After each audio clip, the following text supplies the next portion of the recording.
Off top, the longest weather delay in NFL history, September 9th, 2018. 7 hours and 8 minutes. Play the music. This is the Domonique Foxworth Show.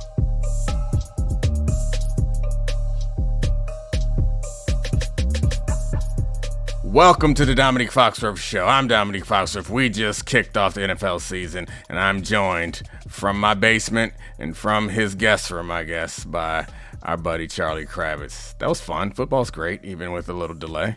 Yeah, we're recording this. It's 12:24 a.m. on the East Coast, and you know what?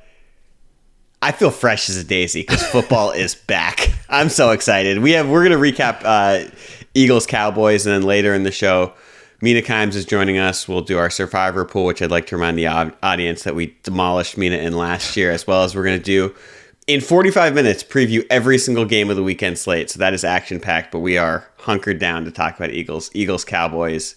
We're so back. Yeah, I mean, the Cowboys impressed, I think, but also also unimpressed. I don't know. It was like they surprisingly were competitive, but didn't really stop the run until like after the weather delay. And Dak was awesome even when his players, with his like 3 drops from CD alone, then the tight end had a drop in the end zone, and there was a couple missed blocks that led to some pressure that killed the drive earlier. And what was that? Oh, then they had the Sanders fumble. It just felt like this team was. I would like to say that's the difference between a championship team and a non-championship team. But then you look at the Eagles, and they didn't quite do all the championship things that you expect them to do. I know what battle you're having right now talking about this game because I'm having the same battle. Okay. No. I thought this was you trying to find some way to troll me, but okay. What's the battle you're having? Is that in talking about this game, it's incredibly easy to fall into football coach tropes and cliches, being like, if you're going to be the underdog, you can't drop 3 passes, CeeDee Lamb. You can't make more mistakes than your opponent, because if you're going to beat a more talented team, if you're going to beat the champs, you got to be perfect. And like the weird thing is like that's so cliche, but I actually feel like that was largely the story of the game.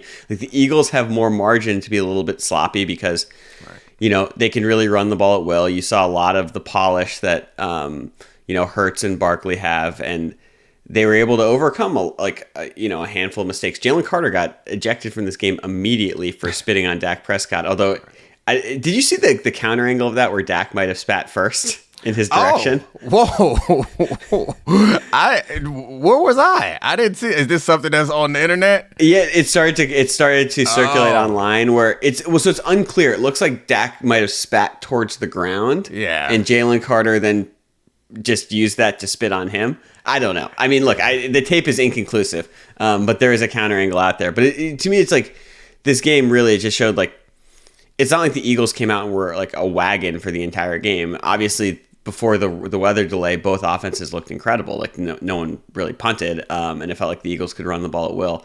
But their defense had holes, and I don't know. It's hard to start with the losers on this, but it does feel like the Cowboys offense is going to be a lot more explosive than we realized coming into this season. I'm not sure that it's then we realized. I feel like a lot of us expected. I thought Pickens was impressive in many ways. CD was still as good as he. You know what the problem is? I love that you said Pickens is impressive in many ways after he also almost tripped Quinyon Mitchell to get a flag, and then did clothesline Reed Blankenship and get a 15-yard penalty. We had the full Pickens experience. I actually thought that Pickens was. We didn't get the full Pickens experience. Yeah, that's right. There was no one-handed catch for a touchdown to balance that out. And there was also no punches thrown in the back of the end zone to get thrown out of a game. Like I don't think we got the full Pickens experience. Like this 60% of Pickens experience. It was like a tamp down Pickens. A little bit of a tamp down Pickens.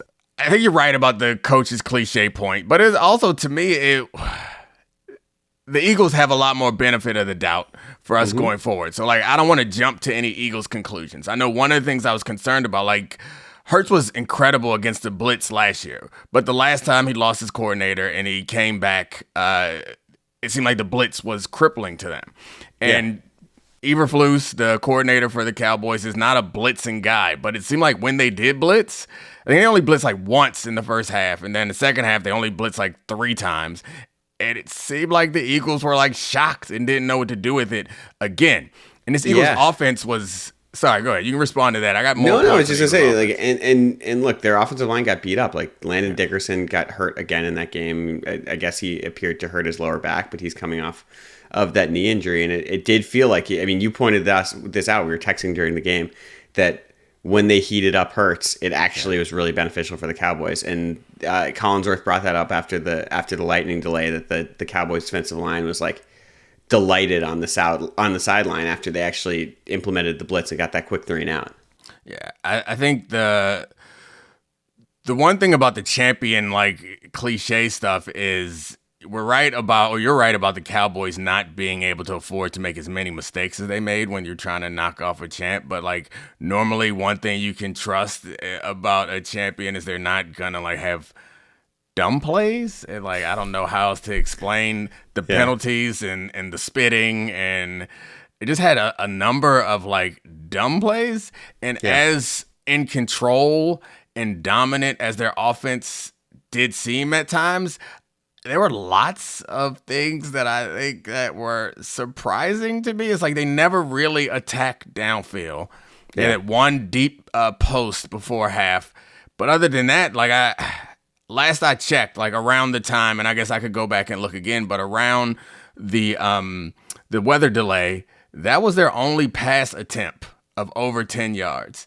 And they were so reliant on the Hurts scramble and Saquon being special because they ran the ball with that offensive line sometimes. But I think there's one of the things that it reminds me a lot of Ezekiel Elliott, honestly, that Saquon does is there are these hidden yards that can save drives where it's like there's a man in the backfield and this average running back will be a 2-yard loss, or a good running back might get you back to even. And Saquon will get you 3 or 4 yards out of that. Yeah. And I don't think it doesn't go down as a highlight, but it like continues to drive and saves the team in so many ways. And it felt like a lot of their drives and a lot of their offense was not a function of well-executed offense. It was Hurts scrambling, Saquon being special, and tush pushes. Yeah, well, and like, look, there's part of that's like a feature, not a bug. Like Saquon is special. Like even like you talk about the 9 highlight plays, he had a one-handed catch where he then immediately planted and stiff armed someone through the turf.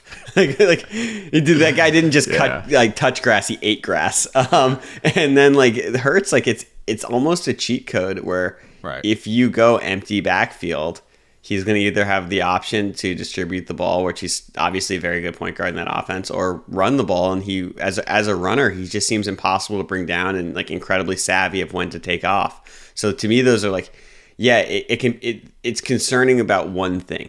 And that one thing with the offense is they didn't get AJ Brown involved at all. There was a point when he had 16 routes run, 0 targets, and this is one of the best players in the entire NFL. And you're leaving points on the board if you're not using him and Devontae Smith more effectively. But also largely, like, look, they won that game without Jalen Carter, with limited Landon Dickerson, and without a downfield passing game. Yeah, they're a good football team, Charlie. Yeah. I don't know if you know that or not. No, I know. It's just like just like these guys are so like you talk about this all like. Everyone in the NFL is so good and it's so even. Until when you like line that up where it's like, oh yeah, you get rid of your best player. You're your best defensive player. You're one of your rock solid offensive linemen. It doesn't matter with a team that's this good. Yeah, the Eagles, like, they ended the year, and it's not even saying that they ended the year on a crazy run doesn't appreciate the fact that the end of their year started at like mid-season. I don't remember the last time they lost a game. They went on like a 10-game winning streak or something like that, right?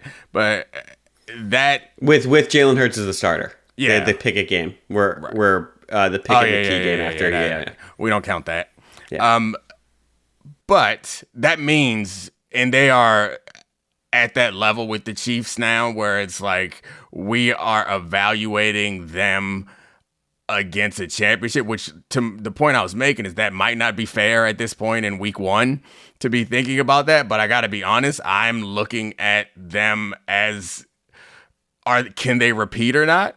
And that defense, the way it played today, either the Cowboys are a lot better at offense than we anticipated, or that defense is not. And I know Jalen Carter wasn't there, but I didn't expect them to be like that. Yeah, and the defensive backfield got a little bit grabby. Like even on that last play where CD dove for that ball and dropped it. I mean, that one, I know that counts as a drop, but that was I'm glad the broadcast crew was like, that's a really tough catch.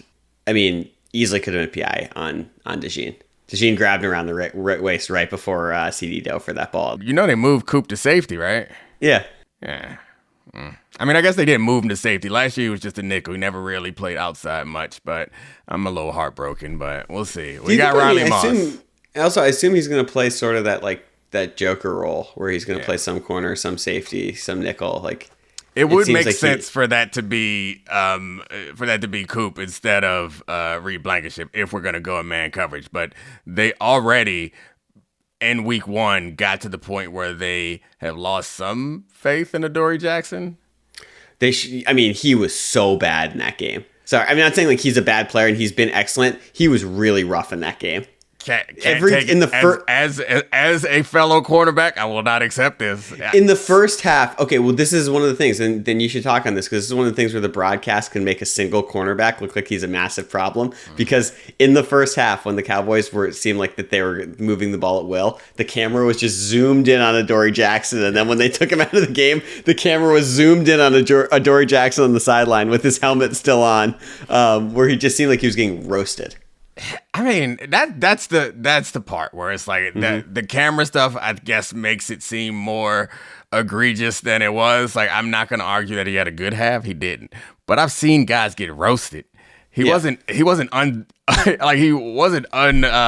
unplayable. He made some plays. He broke up a couple passes, or at least one pass. I remember him breaking up later. I'm not going to make the argument that he was good or he deserved like a great grade, but I was surprised. I didn't think that he played bad enough for them to start having Quinyon flip sides, which I think they started doing, which if you're not going to start the game with Quinyon flipping, I didn't think what happened with Adoree was bad enough. But I guess maybe if that's what you should have done from the beginning, no matter when you start doing it, that's when you start doing it. But yeah, when there's a receiver as good as CeeDee Lamb and you have a true number 1 corner, I'm in favor of having them follow. But they're not like a man coverage team. You're still going to end up playing a lot of cover 4, and you're just going to have Quinyon on that side and not necessarily in coverage. Right. And CD plays in the slot a lot. You know why CeeDee Lamb had a rough game?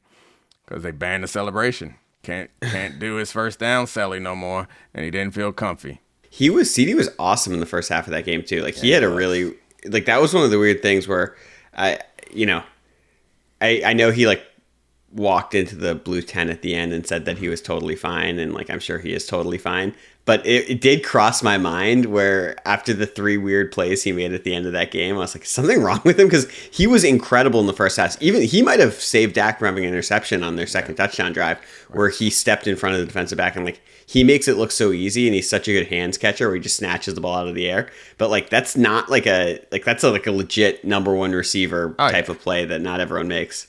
Didn't he have a drop problem last season too? I think it was, at some point he has. Or was it 2 years ago? I feel like I remember it being a storyline at some point that CeeDee Lamb was having trouble. In bunches. Yeah, having trouble catching the ball. So I don't think of him as a guy who can't catch, which obviously is a receiver, but there are some receivers that when you say their name, him tracking the ball downfield could not be everyone's dicey. Larry Fitz. Yeah, oh yeah, but CeeDee's not that guy. But I do remember it popping up before in the past. But overall, that was fun. I'm excited to see the Cowboys continue to grow. There are no moral victories, obviously, but considering coming off the Micah trade, that was a better showing against the defending Super Bowl champs than I think anybody expected. And this is another thing. When they came out, I was like, this is like a sports movie. This team is so pissed off that everyone's written them off, and people are like, maybe they're the 4th best team in the division now. And they showed they're like, no, we're gonna win this game. Sort of F that guy. We're fine. But I don't know if any of that stuff is real, because you guys are all pros and everyone's so good that that might dissipate in seconds. But there was a feeling of that where it's that was like a statement performance in the first half of that game from the Cowboys. Yep. And it's so weird when you have a lightning delay like that. It's like even like everything after that, those were two different games. Like I feel like we can't harp on that enough. There's sort of like two distinctly different games for both teams. Both teams played considerably worse after that delay. I don't know how to, because the fumble was the play before it, which felt like that felt like the backbreaker for the Cowboys. Yeah. And so like for whatever it's worth, that came at what you would a very opportune time. Yeah. It's like, hey, settle down. Let's figure this out. Let's refocus. It's the only. I mean, I think back to like that Ravens last Super Bowl is like that blackout where it felt like things shifted and that game got tight in there when just felt like the Ravens were going to run away with it. Yeah, no, that's exactly right. And I mean, that was it's funny that delay happened at like the choppiest point of the entire game, where it was Pickens penalty, Blankenship penalty, then fumble, like boom, boom, boom, boom, boom in the middle, and then everyone's just off the field, and then then the defense is settled. And the defense did their own tush push. Did you catch that? Yeah, they did a Eagles defense tush push celebration, and then the offense brought out the tush push, which not a fan. I know you're probably on the other side. Not a fan. Don't love it. No, I mean like we don't have to have this conversation. It's a dumb conversation. No, it's fine. We can. Like not a fan. We can. I didn't like care about it until the NFC Championship game, and then Frankie Luvu made me a tush push hater. That's right. I forgot. Otherwise, you would have. I know you would have just like got on the opposite side of me just because that's where you would rather be. That's right. Yeah. Now I have to be a tush push lover because Frankie Luvu ruined the game with that nonsense that he did. If you don't like it, stop it. Don't jump off sides. Right? Something like that. That was awesome. That was like the. Like he's like a legend for life for doing that. Luvu. All right, that was fun. Let's talk to Mina. Yay! Woo, that was some football that we loved. And now we are joined by one of my favorite people and the queen of football season, Mina Kimes. What's up, Mina? Hey, been a minute. It has been a minute. Missed you. And we get to talk every week or twice a week Twice a week, yeah. For those who don't know, Domonique helps me recap Monday Night Football, pick winners and losers on Tuesdays over at the Mina Kimes Show. And I'm here to help you preview the weekend at the Domonique Foxworth Show. Little quid pro queasy. Didn't really land the plane on that one. Why not? I landed the plane. Okay. My plane has landed. Either way, me and Mina are entering our off season. Love Island is complete and football is starting. So it's we're gonna enjoy this off season. We get to relax and not break down as much film. I imagine I would enjoy those shows if I ever watch it, but I just can't. I just can't get. I don't know. I don't know if you would have enjoyed the season. Really? But it was a bad season? Yeah. Like I liked the one where they were in in the pods. They did like the blind. Love is Blind. Yeah. I mean, I didn't the most recent season, but like first couple seasons that was fun. Yeah, I mean, it's so great. Viewer discretion. Another Mina Kimes podcast will be covering the next season of Love is Blind starting in October, and we've been covering Love is Blind UK. So rate, subscribe, review, 5 stars. Even if you have to unsubscribe from a different podcast that's not our podcast to fit that into your podcast nutritional slate. Subscribe to viewer discretion. Agreed. So what we're going to do is we're going to give you the burning question from every single game of week 1 because we're so excited about football being back. And then we're going to end this podcast with our survivor pool, which, to remind the audience, we like kicked the ever living crap out of Mina last season and annihilated her that she didn't even do it the last 2 weeks of the year. Changed the rules constantly restarted it after you lost many times. It's fine. Anyway, first game, we are going on our Friday slate. Chiefs and Chargers. When I look at this game, and I'm going to defer to you guys, obviously, I look at the burning question being about the Chiefs offense and whether or not this season will be the return of the big play. We've had all of the sort of anecdotal stories about Mahomes and how he's going to be protected and how he's said they're going to get back to a lot of things that they did in the past when they had more explosive weapons on offense. Do you guys see that as the narrative you're following going into week 1?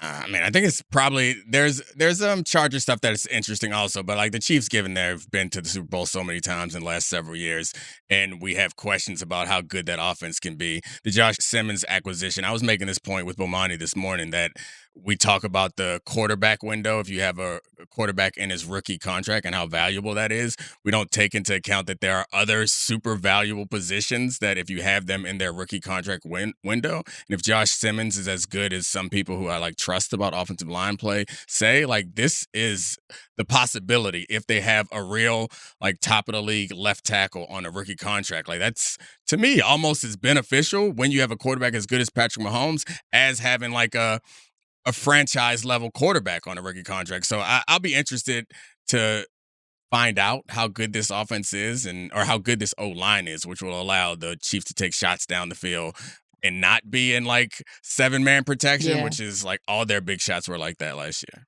Yeah. I mean, there's two parts, right, to the big shot formula. One is pass protection, which Domonique, you're right, was a major issue last year. And then the other is there has to be someone on the receiving end who's going to track the ball and catch it. And it felt like at times last year, particularly in the season, Xavier Worthy kind of lacked the spatial awareness necessary to be the deep threat that they drafted him to be. So I'm interested in seeing if he's improved as well. Hollywood Brown back in the lineup would be another option for Mahomes throwing downfield. This matters week 1 to me. I know it's going to be a season-long thing, and it's more likely not the Chiefs' offensive line will be better at the end of the season than it is at the beginning, rookie left tackle and all of that. And also the presence of Rashee Rice should open up things downfield. But when I look at the Chargers defense in particular, Domonique, that's one area where they're vulnerable. They're so good at playing top down and tackling and keeping everything in front of them. We saw that last year with Jesse Minter. But they're vulnerable over the top. So in my mind, like, it's not just I want to see this because we haven't seen it from Kansas City. I want to see it in this particular game. I don't think the Chargers pass rush is great. Khalil Mack, another year older, Tuli Tupulotu opposite him. So there should be opportunities here to take shots, and not like performative shots, like real successful deep plays. And if not, you start to again think, oh, is this going to be more of the same for the Chiefs offense?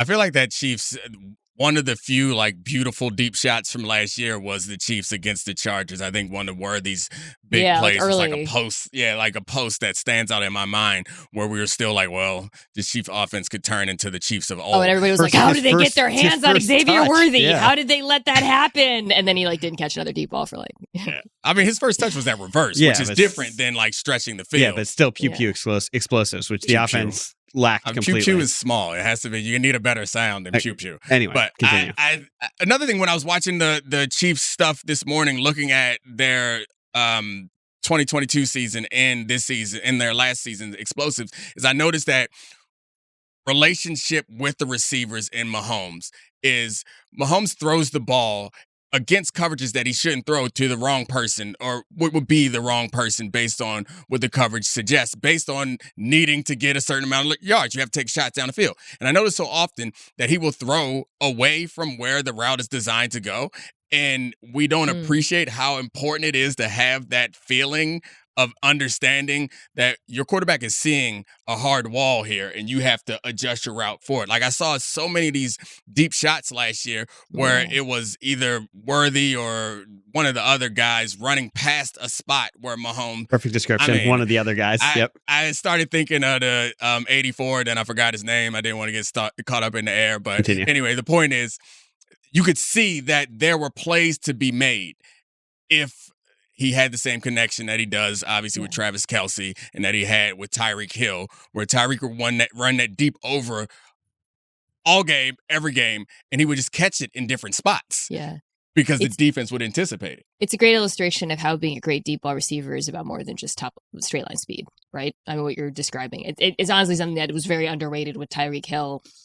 Has been underrated throughout his career is that he is not just a burner. He has excellent tracking ability. He has great spatial awareness. He's really good at working against the leverage of defensive backs, and he had a great connection with Mahomes. And nobody right now seems to have that with him, aside from Travis Kelce working underneath. So yeah, I the other thing I'll say in this one, I'd like to see the Chiefs run the ball.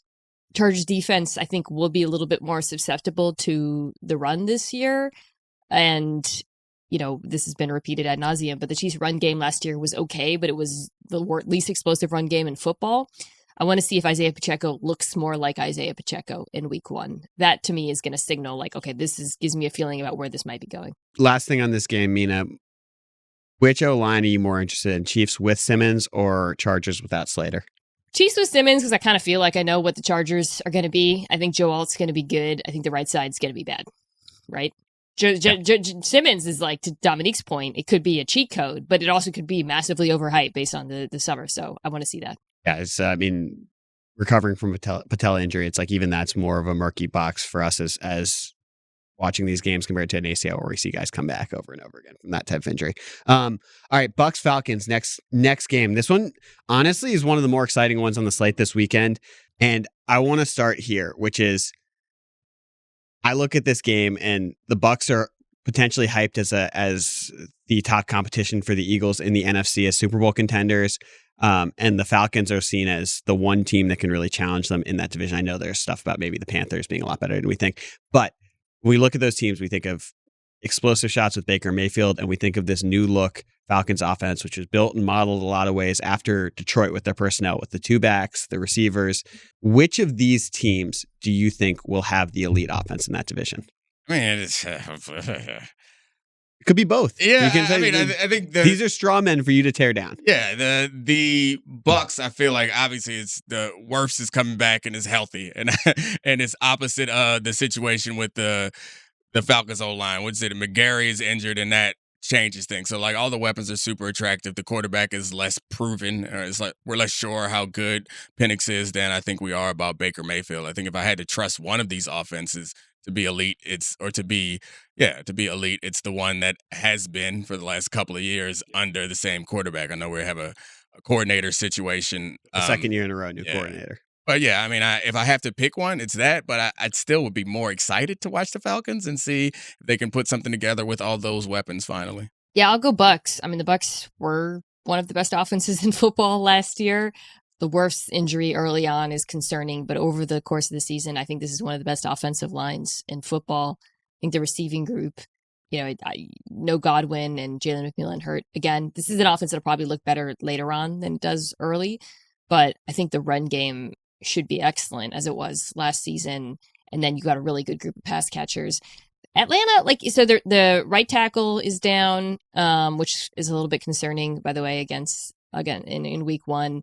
I was very encouraged by what I saw from Michael Penix Jr. It was exciting, but I don't feel comfortable taking too many conclusions from it, given the level of competition.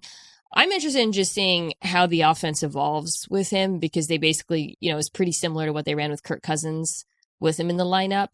And I think that marriage between him and Zach Robinson is going to be sort of the straw that stirs the drink potentially. If it works out, I think they could be really good. I think both teams are going to be better on offense than defense. So this could be a sneaky fun game in terms of lighting it up. You guys think that the Bucs just own this division now? They've been very, very dominant in this division for what feels like a while. Until Atlanta can show me something of a pass rush. Yeah. Carolina, I like what I saw from Bryce, but the defense is still really thin. And we don't have to talk about the Saints. Yeah. James Pierce getting, there was questions about, motor and off the field stuff before the draft. He's apparently been awesome in camp. So maybe that will fix some of Atlanta's pass rush. We'll see. Yep. Bengals and Browns. We are cruising through this now. The Bengals suck at the beginning of every season, and it is perplexing. We don't totally know why. Last year they lost in week one to the Patriots without Jamar Chase, and they've dropped their first couple of games each of the last 3 years. They're playing a Browns team which the betting market has projected to win 4.5 games. It is, along with the Saints, supposed to be the punching bag of the NFL this year.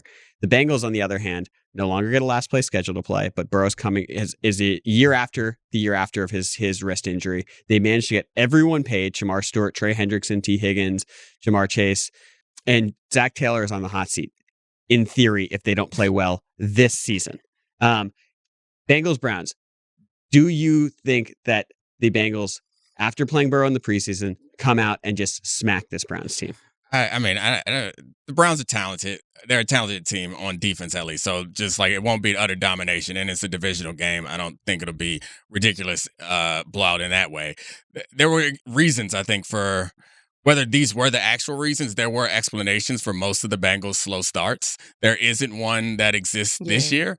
and they are going up against a team that we all believe that they should beat, but also kind of like, I don't know.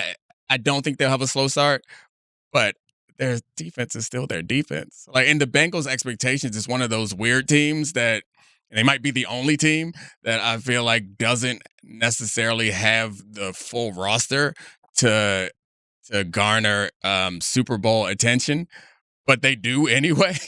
So I guess I'm looking just to see how good this team is, and going up against a Browns team we don't expect much for, if they're going to be able to handle them. But they are one of those teams that I'll be more interested in later in the season. Yeah, I think the funny thing about the Bengals defense playing the Browns, who most people expect to be one of the worst offenses in the NFL, Joe Flacco week 1, is if they're anything less than competent, even if the Bengals win, it's like you're still very worried about this defense. Like, there's, I would argue much more. I mean, throughout over the course of the season, you'll say there's more pressure on Burrow. You got to put up 40 points a game, yada, yada, yada. I'm looking at this Bengals defense, and if they can't at least stop the Browns on a few drives, kind of stick a fork in it, right? I mean, yeah. And the other thing about this Browns offense is, like, we know what they want to do with Joe Flacco. We know sort of the broad strokes of what Kevin Stefanski's scheme is going to look like. So this is also a test for Al Golden, who's their new defensive coordinator. Can you get your guys ready to play what should be like a somewhat predictable offense? Tackling is going to be big in this. I know that's kind of a lame thing to say, but like, the Browns, the ball is going to come out quick unless Job's like, deep shots off of play action, which will be part of this. The ball is coming out quick. They're going to run a lot. Okay, cool. Like, can your front seven tackle in this? That's what I'm going to be watching for Cincinnati, because if there's tackling woes, you really worry about what it's going to look like against better competition. Bengals lost 7 one-score games last year. Like, they invent ways to lose, which is particularly early in the season. I thought you were going to use that to inspire some confidence. I use it to, usually that's a it's like, hey, that'll never go that bad again. It's like, I was just saying, you're like, these bums will find a way to do it again. Like, Mina was like, it's predictable. It's like, well, the Bengals are unpredictable in the ways they can mess this up early in the season. Do we have an over-under of how many cutaways to Shador if the Browns go down by 3 touchdowns? Over under 10. We're talking from the kickoff, like we're not pregame. Like, from kickoff cutaway. On, yeah, like this, like the Bengals get a 14, they got 21. Do we just have like is it a split screen where there's a camera on Shador for the rest of the game, or is it cutaways? What's the number at for you? I got 2 cutaways tops. 2 tops? No way. 2 cutaways top. No way. He's the new Taylor Swift. You can sit this one out, Mina, if you want to just ignore it. No, I'm just reacting to he's the new Taylor Swift. Taylor Swift has actually not shown that much during NFL games. I think Shador's going to top that. Okay. I ground that one to a halt. The next game, Raiders-Patriots. This is sort of 2 of the trendiest teams of the offseason because, former coach of Legion of Boom, Pete Carroll, started to institute all of his stuff in Vegas. They bring in Genti. They bring in Geno Smith, who might be the most underrated quarterback in the league, against this Patriots team that people are really high on. The Vrabel coaching upgrade, which is obvious because of the success he's had. Drake May going into year 2 after nine starts last year. And they have a massively improved roster. They're projected to win 8.5 games, which is a huge jump from a team that had the 4th pick in the draft last year. Going into this, which one of these trendy teams do you believe in more, the Raiders or the Patriots? I'm higher on the Pats long term, but actually higher in the Raiders in this game. So, very large part, because Christian Gonzalez hasn't been practicing. Yeah. Mike Vrabel has not ruled him out. But you take out Gonzalez, Davis has barely been around this summer, and this secondary has some real problems, Domonique. They completely changed over their safeties. Hawkins and Woodson, okay. If Gonzalez doesn't, but I would have thought they would have put Gonzalez on Brock Bowers. I don't know who covers Brock Bowers in this game. I think the Raiders are going to come out and play a lot of 2 tight ends, 12 personnel with Bowers and Mike Mayer. I think they're going to attack downfield. That's what I would do, at least, in this one, because this Patriots defense is nowhere close to full strength at the moment. So But over the course of the season, I think the Patriots are the more balanced team. I think the Raiders have some serious issues on defense as well. I just think week 1, this might not be the full Patriots team.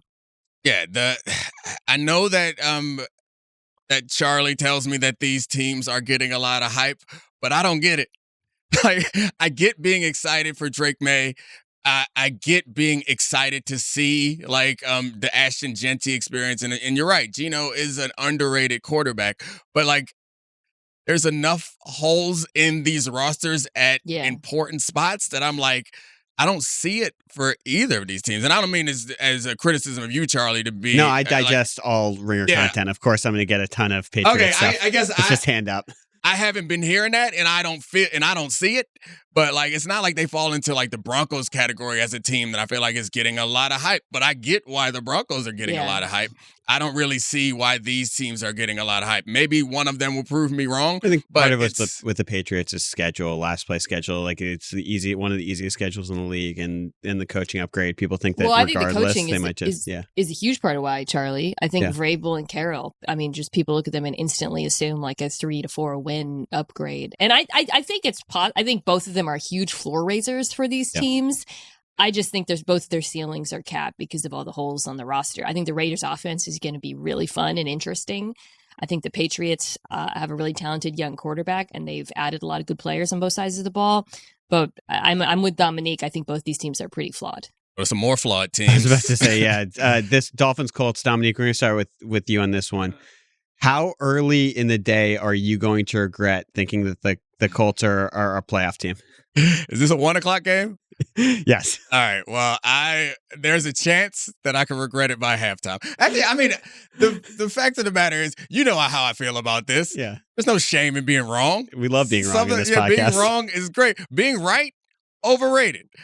I do believe that as long as you can justify your opinion, like I don't think that anything that I'm saying about the Colts, I've been doing this for 3 days now because Charlie hates it so much, Mina, that he brings it up. I'm going to gas you up. I'm ready to gas you up. Keep going. Yeah. Go ahead. Tell me why I'm right that the Colts are going to be a competitive team. Colts last year had basically an average defense. They added 2 really good players in my mind on the secondary in Charvarius Ward and Cam Bynum, and a defensive coordinator in Lou Anarumo, who I think is going to give them, especially on like a game-by-game basis, some improvement over what they had last year with Gus Bradley. And by the way, that's going to be notable in this game. Colts defense under Gus Bradley, very predictable, cover 3, did not play with many light boxes. That's not what you want to do against the Miami Dolphins. Lou Anarumo knows that. I wouldn't be surprised if he comes out with a pretty decent game plan versus this unit. I also think Laiatu Latu is primed to take a step forward, their first-round edge rusher from last year. They still have one of the best interior defensive line duos in the NFL in Grover Stewart and DeForest Buckner. DeForest Buckner just keeps being awesome year after year, and like nobody cares. And then offensively, if they're just average, and that's kind of where I think they're going to land because they have a really good group of skill players, decent offensive line, good play caller, and Shane Steichen. There's no reason why this team can't be in the mix. They've been in the mix for the playoffs last year with worse players, honestly. There's one reason that I assume that Charlie is going to bring up. To be honest with you, Mina, this is all about the fact that Charlie, it was early on Anthony Richardson and won't give up on it. I've given up on it. I have absolutely given up on it. He's a Daniel Can't Jones. Be gaslit. He's a Daniel Jones hater because he wishes Anthony Richardson would be. And like, I get Daniel Jones. There are reasons to be critical of Daniel Jones. This is total gaslighting. How is it gaslighting? You're not an Anthony Richardson believer. Not anymore. Okay, fine. I'll take your name out of it. I've taken new information in on Anthony Richardson. I'll take your name. The reason why this team is, and I made this point a couple times on the show, so I won't belabor it, and Mina actually just made the point better than I did. This team is above average at just about everywhere, and they have some really good weapons. I'm interested to see what Warren turns into, which could be he's very exciting. Yeah, he could be like a number 1 type level threat. And what was holding this team back was like consistent quarterback play. It's fair to say that Daniel Jones is not system or team agnostic. He's not Jaden Daniels where you can drop him anywhere and gets better. Thank you. That you just made up with me at that point. Continue. He is someone who we've never seen in a good situation. Yeah. And we have seen him have good seasons or a good season. So I think the hope is that he'll make the easy throws. I think that's the most frustrating thing about Anthony Richardson is that he'll miss a 5-yard hitch just as likely as he'll hit a 60-yard bomb. And like that inconsistency is tougher, I think, to live with. So I think the Colts will be better and more competitive. So before I get just slandered in the comments for this, do I think that the Colts completely mismanaged the Anthony Richardson situation over the last 3 years? Absolutely. Do I think it was smart the way they handled it, basically saying giving up on him? No, I don't think that was smart. Show Maxim. Yeah. We don't respond to the comments. Yeah, I forgot the internet can't decide how I get my takes. We don't let the internet produce our show. I just responded to a YouTube comment, because I opened YouTube Studio to see how my latest previews pod with Ben Solak is performing, and the first comment it showed me was some guy being like, now the national media cared about Poona Ford before he left the Chargers. And I was like, the jersey. Excuse me. the Poona Hive, I've been hearing about that for like 7 years. I was going to say, like, you can slander me in a lot of ways for being wrong about a lot of things, but you shall not accuse me of being a Poona newbie. The thing about the Daniel Jones, Anthony Richardson thing that's so effed is like, anytime you say it was a bad decision, people are like, well, Anthony Richardson was bad, and it's like, of course he was bad, but the answer to the question is of Anthony Richardson being bad is going to Daniel Jones, which is also bad. So there's no good answers for the Colts. I think the decision puts an obvious ceiling on them, but to Dominique's point, this is a decent team. It really is. The defense is, I think, going to be interesting to watch, and interesting to watch in this game for the dork reasons that I laid out earlier. I agree with what Mina said. Next game. That's what I was trying to say, but she said it way better. Steelers-Jets. This is the quarterback flip game where... Double revenge game. Yeah, double revenge game.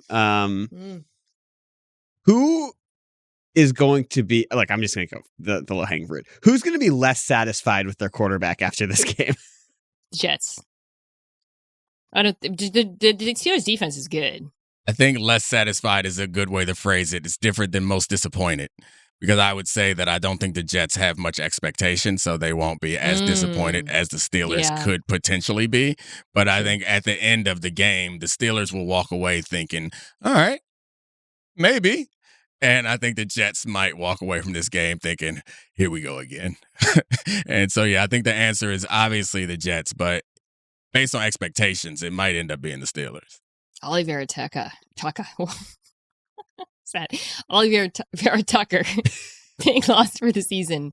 Truly brutal for a Jets team that if they were going to compete on offense, it had to be like a dominant ground game. I think I'd like to see the Jets defense unleash some chaos on Rodgers, because I think the Steelers offense can be had. I think that the Steelers offensive line has question marks, the tackle position. Outside of Metcalf, we don't really know who Aaron Rodgers is going to throw the ball to. So I think I don't have like high hopes for either of these offenses. I just think the Steelers are the better team. Yeah, we got a lot of games to get to. Yeah, let's rattle. Panthers-Jaguars. I have two quick ones on this one. First one, how explosive is the Jags offense going to look with Liam Cohen and Travis Hunter, who's been listed as a starting wide receiver a long time, alongside Brian Thomas, and that offense entering the fold? I mean, it's a whole line issues. There's a ton of O-line issues. I hate to get boring with it. Like, the weapons are awesome. The quarterback has all the physical ability. The coach has a short track record, but a track record of like feeding multiple receivers and having big plays. That all feels good. You can't block, you can't win. So like, I'm worried about that as far as this team is concerned. Yeah, I feel better about the Panthers' offensive line, but not in this game because Ike Ekwonu had an emergency appendectomy. Did you see that? It's really affected my view of this game because the Jags' best chance of this thing is Josh Hines-Allen going, crazy up front. But to actually answer your question, Charlie, I'm. This is really I like everything about the Jags' offense, but their offensive line right now, and I think it's going to be a real interesting challenge for Liam Cohen. We're going to see how much of what he did with the Bucs was him versus how much of him having a dominant offensive line there. And obviously Mike Evans and whatnot, but I think the Jags have good receivers too. So this is a real good litmus test for O-line. I will say Liam Cohen was able to, it's obviously college football. It's very different. He was able to prop up and convince a lot of people that Will Levis should be a high first-round pick with his work at Kentucky. The second follow-up question on this one real quick, and then we'll keep it rolling, is do you feel in your gut, was the end of Bryce Young's season last year real or a mirage? Because it was so different from what we had seen from him in his first, however It's many funny NFL because starts. like going back through all of that stuff, like the numbers aren't as eye-popping, or not eye-popping, but aren't as impressive as it felt like it was. And it's like remembering that run, it just felt like he made loud plays. Mhm. And there were loud games and loud situations. And so I think towards the end of last season was like, oh, they found their guy in Carolina. And then you get a little bit away from it, and I'm not less confident. I guess I am slightly less confident. I don't feel like the answer is as clear as I felt like at the end of last year that they really had a guy. I think there's still questions to be answered. I think what you saw was at minimum, he's not a bust. So start there. Like I think you saw that you can get, again, there's I think let me phrase it. There's like I don't know if I would say a floor, but there's a spectrum of play you can get Bryce Young that's much better than what we saw before. One thing that really impressed me of the second half run was some of it came against good defenses, right? Like the Chiefs, the Eagles. So that matters a lot. I think they also figured out how to maybe bend the offense more towards the things that he is good at. Bryce Young, you want him sort of more as a point guard. He can make plays out of structure, and it's not that he can't throw downfield, but I think you just kind of want him distributing, and he's really accurate and throws with anticipation. And I'm optimistic. I like the young pass catchers a lot. I'm very excited about him and Ted McMillan. So I think that I'm cautiously optimistic about Bryce Young. I think we can go fast on this one. Cardinals, Saints. Do you expect the Cardinals defense to be massively improved this year? I know people liked a lot of the scheme stuff they did, but now they have, better players as well. Yeah, absolutely. And this is a good chance for them to demonstrate how improved they are. They're playing the Saints. I mean, I care about Marvin Harrison Jr. But we're not going to learn much in this game, maybe. Yeah, I think I'm interested in Marvin Harrison Jr., someone who I believed was going to be great and fell quite short of the expectations last year. And hopefully, I don't know, he got swoller, which I'm not sure helps or not, but hopefully he turns into. If you see a receiver and they just get massive arms. I don't want to talk about it. Why do you not want to talk about it? Because you're supposed to be going fast. The first thing that comes to my mind when a receiver comes back with massive arms is David Boston, which I don't want to talk about. Next game, Giants Commandos. Keep it moving. Okay. All right. I just need to ask you guys this. Is Jaden Daniels regression proof? Nobody's regression proof. There's an argument to be made that that this team could avoid regression because Jaden Daniels is their quarterback. So of course, in the fourth down stuff. Right. No, but I mean, you could argue, it won't be 100%, but you could argue that they're always going to be better at fourth down because Jaden Daniels is a unique athlete. And so they could still have that fourth down advantage. I think the way that you make the argument, I was thinking about this morning, the way you make the argument that they won't regress is that the single score games, they won't have as many of them this year because Jaden Daniels is better and the improvements that they made to this team are enough to change these situations. There won't need as many fourth down conversions because this offense is better. And that is all centered around Jaden Daniels. So like to Mina's point, no one is like the point of regression analysis that it's statistically supported. But this is a one-season situation, and there are reasons why we could expect this team to be better than they were last year. The team could be worse than they were, and it could have nothing to do with Jaden Daniels. And that's honestly how I kind of feel right now going into the season from a record standpoint. I think I still have a lot of questions about this defense. Giants pass rush is all I want to say. I was about to say, we'll learn a lot with this. That's going to be sick. Abdul Carter and that, they get to play NASCAR package all game. Essentially, they can put their four guys out there a lot. Titans, Broncos. Well, they probably can't because if I'm Washington, I'm running the ball. Yeah, right, Adam. Titans, Broncos. This is a Cam Ward measuring stick game. What do you want to see from him against the top tier defense? Just survive. Keep going. Yeah, I mean, I think definitely survive. That defense is incredible. It's on paper, maybe the best defense in the league. Yeah, such a tough start.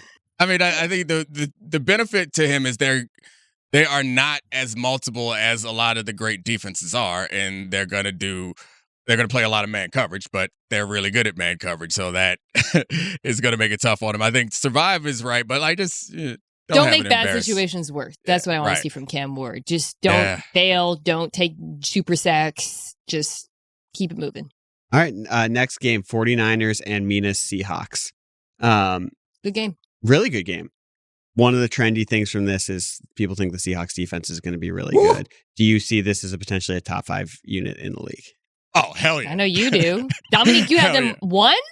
No, 2, 3? It was you didn't have them 1. I did a show with Mina where we were projecting defensive rankings, and I kind of incepted myself because I was like, Mina's going to go too high on my Seahawks because they're her Seahawks, because I liked them and I pushed them way up. But I think the talent supports it. The coaching supports it. Legion of Spoon. I think it's absolutely a realistic possibility that they're the best defense in football.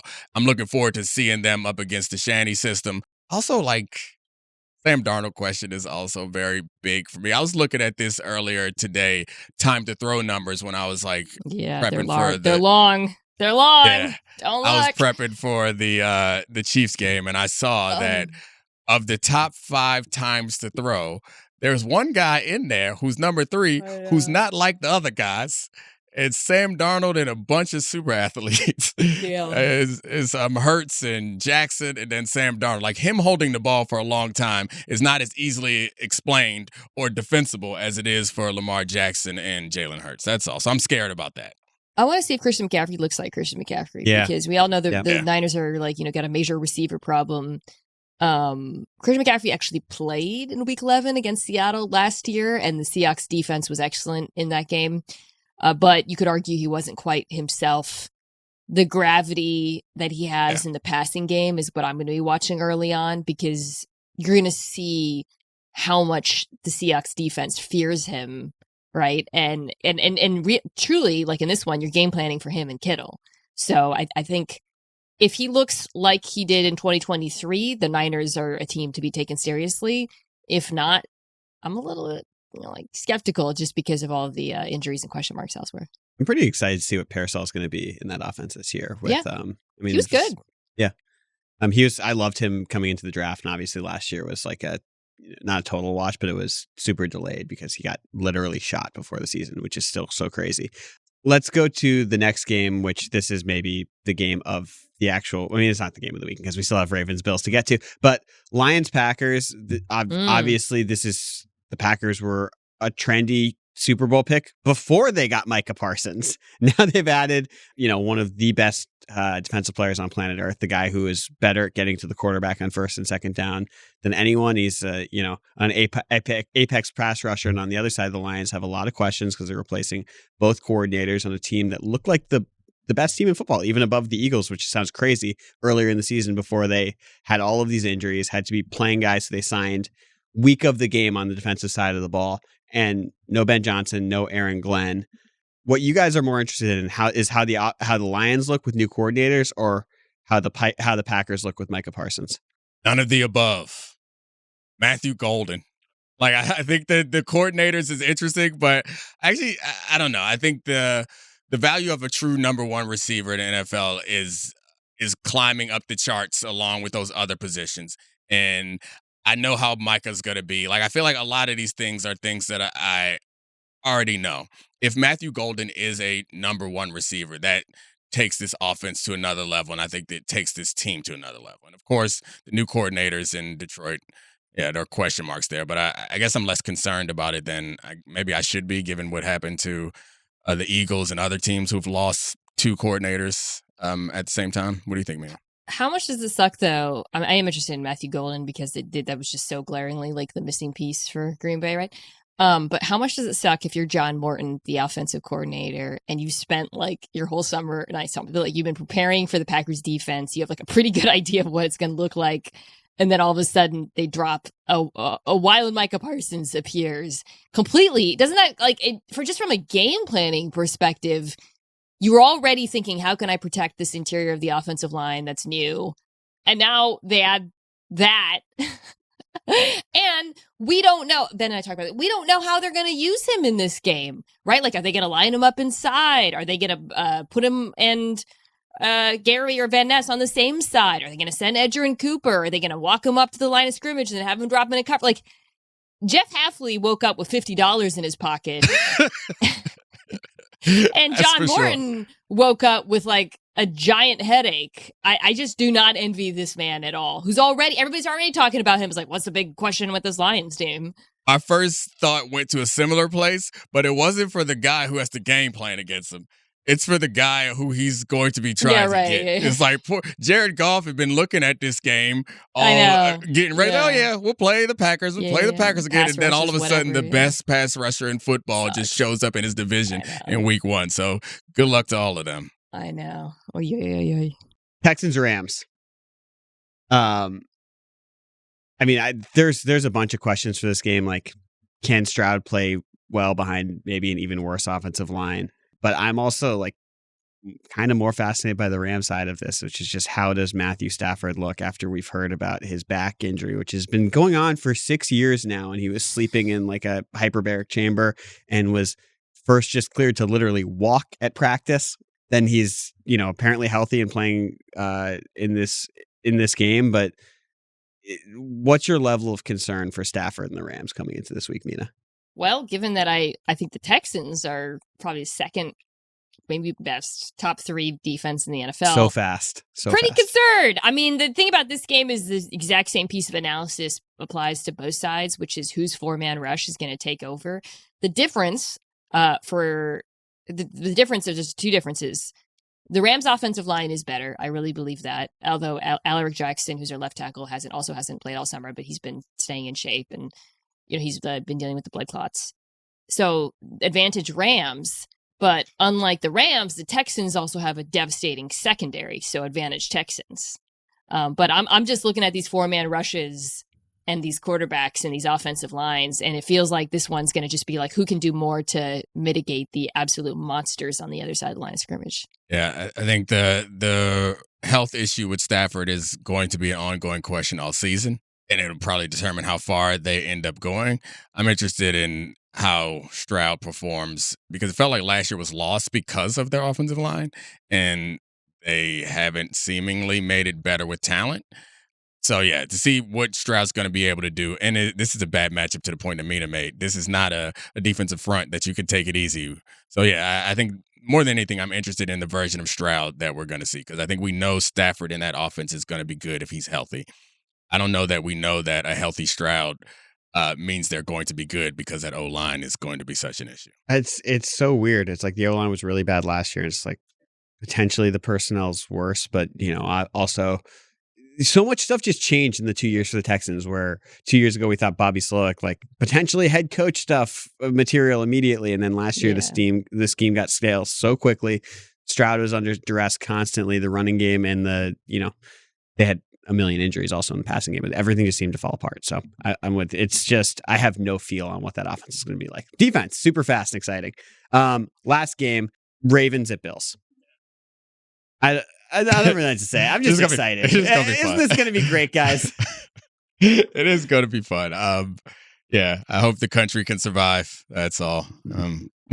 We're looking forward to. Both of these teams are teams that we have to. Do you want to explain your get up?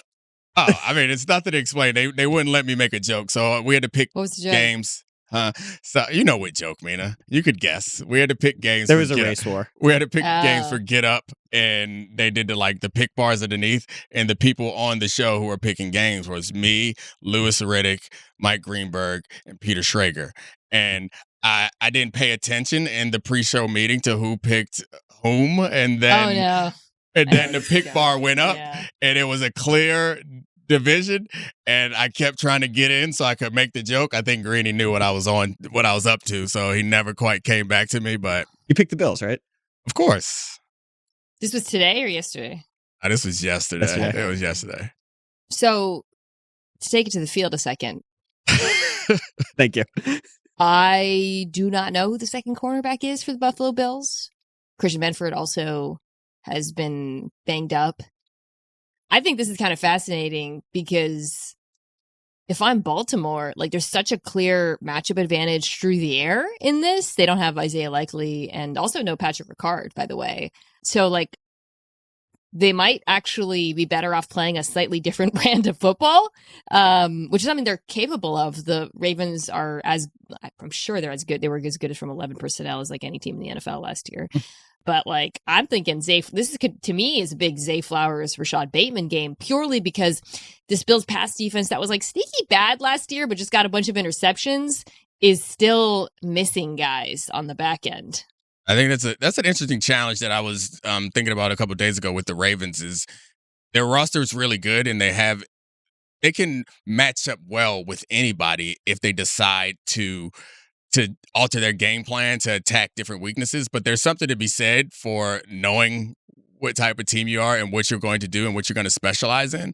And I don't know, I guess it's kind of a double-edged sword in that way, where you could talk yourself out of doing what you do best because you feel like that's where your advantage is. Or you could also just be in a situation where you're flexible enough. It's just a hard situation to be in. They have the quarterback and the coaching staff, I think, to handle it. But to your point, I like that idea, but also they have an advantage in the running attack every time they play any team, because they got Derrick Henry and Lamar Jackson. It's going to be hard for anybody to convince me that I should enter any game thinking, you know what? Let's not do that first. True. Second in league-wide EPA per play last year, passing out 11 personnel. So I mean, they're good at everything. Yeah, they were good at everything. Yeah. So I think you got to feel it out, right? Like I do think, like, for the Bills though, it's just such a problem in this week. Right. I think on the flip side, I think the Bills are going to really run the ball. That's what I would do against Baltimore. Not that the Baltimore run defense is bad; it's just the Baltimore pass defense is so good. It's going to be awesome. It's like we start the season with these two superheroes playing, I guess, not against each other, playing in the same game. And Allen and Lamar. All right, guys, we have 2 minutes. Survivor pool where we survive no matter what. We're going to make picks all season where Domonique and I are going against Mina head to head. We're going to pick first, and we don't want to, save this team too long, but we're going to take the Cardinals to beat the Saints this week. Ooh. It's definitely the go-to pick for a lot of people. Top the board, Mina can't take them. Survivor. All right. I will take the Steelers over the Jets. Ooh. Living dangerously week 1. Betting on the old man. Yeah. And all right. Well, again, Mina Kimes Show. Download, rate, review, all those things. I'll be on it. Follow it. Thank you, Mina, for joining us. Thanks a lot, Charlie, all the great producers. Podville, I love you. We out. This is the Domonique Foxworth Show.